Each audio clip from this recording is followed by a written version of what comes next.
Halo semuanya, tidak bisa kita pungkiri bahwa APBN ini ibaratkan nyawa yang menghidupi segala organ tubuh agar bisa hidup dan aktif bergerak lebih jauh. Ini kita analogikan dalam sebuah negara. Jika negara itu besar, maka perlu dana APBN yang memadai agar bisa menghidupkan berbagai sektor dan berbagai bidang, agar bisa bergerak lebih jauh dan bisa berkembang menjadi lebih maju.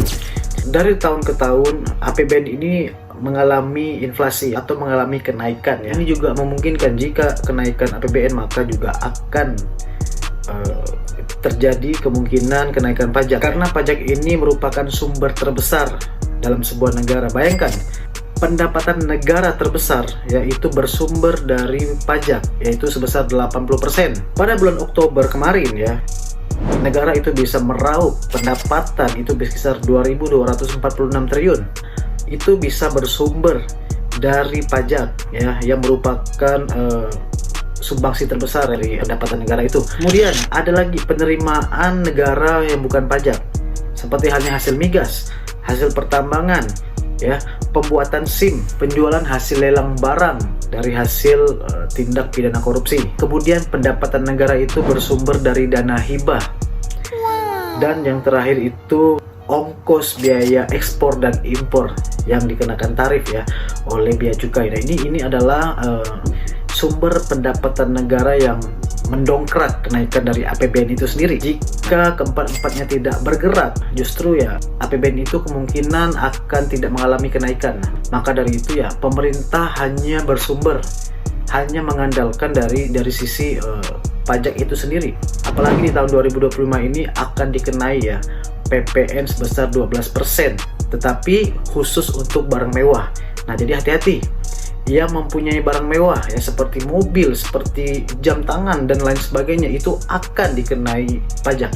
Apalagi ya barang-barang mewah seperti iPhone 16 itu, jika memang secara legal itu akan masuk ke Indonesia, justru akan dikenai pajak barang mewah. Sebenarnya masih banyak ya pendapatan negara yang lainnya, namun ya tidak mungkin ya dijelaskan secara rinci. Jadi saya hanya sekedar memberikan gambaran dari mana dana yang diperoleh ya dari APBN itu sendiri, sehingga negara ini bisa mengalami pertumbuhan dan tetap terus berjalan ya setiap sektor-sektor yang sudah dianggarkan oleh Presiden Prabowo dan kasirnya yaitu Ibu Sri Mulyani.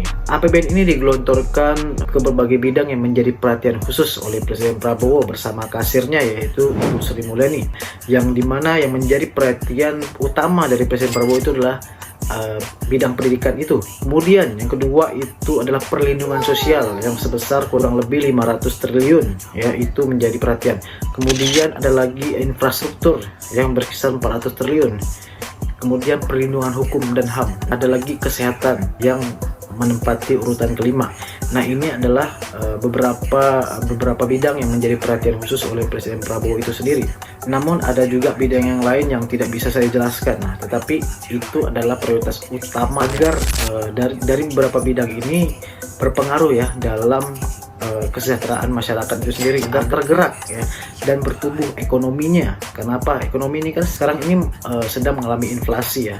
Jadi Presiden Prabowo ini mengutamakan berbagai bidang yang ada hubungannya dengan pertumbuhan ekonomi itu. Yang menjadi sorotan itu adalah besarnya ya APBN di bidang pendidikan itu sendiri ya, yang dimana Presiden Prabowo itu sudah ketok palu dana APBN pendidikan itu berkisar 700 kurang lebih 700 triliun. Nah, artinya di sini ada peningkatan dari APBN di bidang pendidikan yang sebelumnya ya, yang berkisar hanya 660 triliun di era Menteri Nadiem Makarim. Anggaran yang berkisar 722 triliun itu dialokasikan berbagai titik.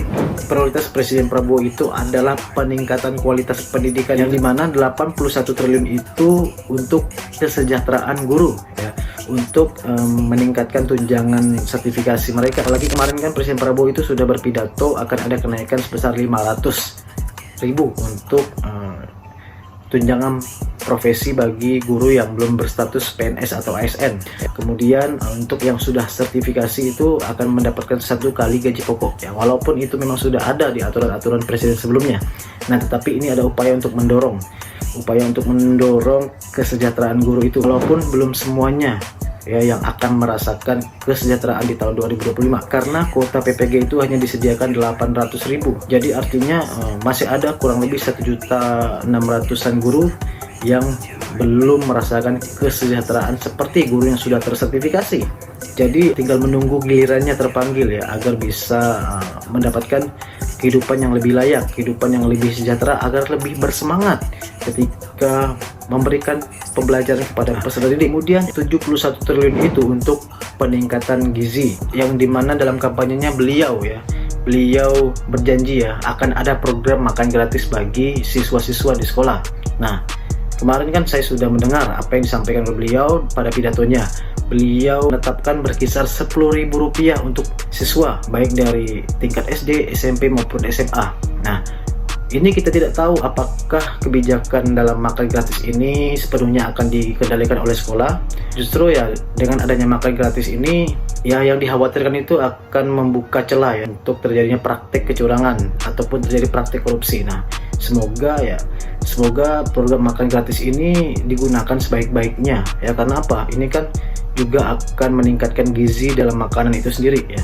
Kemudian angka 347 triliun itu untuk dana alokasi umum dan dana bagi hasil yang ditransfer pemerintah ke pemerintah daerah. Nah, jadi pemerintah daerah ini yang akan memiliki kendali ya terhadap anggaran yang ditransfer oleh pemerintah pusat yang angkanya cukup fantastis guna untuk meningkatkan kualitas pendidikannya, seperti halnya pembayaran gaji, kemudian pembayaran gaji P3K, pembayaran gaji PNS itu kan itu akan dikendalikan oleh pemerintah daerah. Lalu akan ada program renovasi sekolah itu dengan jumlah sekolah 10.400 ya, kurang lebih dengan angka 17 triliun. Jika kita cermati dari anggaran ya APBN yang sudah digelontorkan pada bidang pendidikan itu sendiri, apakah benar ya digunakan sebaik-baiknya atau ada praktik-praktik yang memungkinkan celah untuk bisa dimanfaatkan oleh segelintir otoritas yang memiliki wewenang dalam menentukan kebijakan dalam dunia pendidikan di daerah-daerah mereka. Tentunya penguasaan anggaran ini perlu dilakukan secara ketat ya, agar tidak menjadi sebuah malapetaka atau menjadi sebuah ironi di dunia pendidikan itu sendiri. Karena anggaran yang digelontorkan itu ya tujuannya adalah apa? Tujuan untuk kebermanfaatan ya bagi seluruh masyarakat Indonesia itu sendiri ya. Karena agar bisa merasakan peningkatan kualitas pendidikannya dan peningkatan dalam pembelajaran itu sendiri dengan merasakan fasilitas-fasilitas sekolah yang memadai, kemudian akses pembelajaran yang memadai ya, itu justru perlu dukungan dari pemerintah daerah yang memang sudah digelontorkan oleh pemerintah pusat ya. Apalagi dalam pidato Presiden Prabowo itu beliau mengatakan bahwa ada kebocoran ya dalam dana APBN itu sendiri. Kebocoran itu ya berkisar 40% dari jumlah APBN itu. Kebocoran itu ya bisa terjadi karena apa? Karena disalahgunakan oleh otoritas yang mempunyai wewenang dalam pengelolaan keuangan itu. Yang dikhawatirkan itu bisa disalahgunakan ke hal-hal yang tidak baik, yang tidak benar, seperti bermain judi, kemudian korupsi, suap, kemudian memanipulasi laporan atau melakukan tindakan curang terhadap laporan. Ini justru mengkhawatirkan ya, karena tidak berdampak baik ya jika disalahgunakan. Nah, jadi perlu ada pengawasan ketat. Presiden Prabowo misalnya membentuk tim khusus untuk memberikan pengawasan. Jadi perlu pengawasan ketat dari pihak yang memang berwenang dalam mengawasi kebijakan-kebijakan ya, agar tidak disalahgunakan. Semoga di era Presiden Prabowo ini bisa berkurang atau hilang ya praktik-praktik yang justru merugikan negara dan mengakibatkan kebocoran dari APBN itu. Semoga setiap pihak yang mempunyai otoritas ya, dalam menjalankan kebijakan, mengatur kebijakan-kebijakan yang dilakukan itu bertindak dengan baik, bertindak dengan jujur. Kalau misalnya sudah tidak jujur, yang lain juga ikut tidak jujur. Nah, makanya kita memerlukan sosok yang memang tegas dalam memimpin sebuah negara, agar negara itu berkurang ya tindakan kejahatannya, tindakan yang bisa merugikan masyarakat dan merugikan negara. Ini juga akan berdampak pada ekonomi itu. Jika itu benar-benar dimanfaatkan pihak yang berkuasa atau pihak otoritas, justru ya akan berdampak oleh seluruh kalangan masyarakat dan bisa menggerakkan perekonomian. Jadi itu opini dan perspektif saya mengenai APBN yang bernilai fantastis ya untuk bidang pendidikan ya.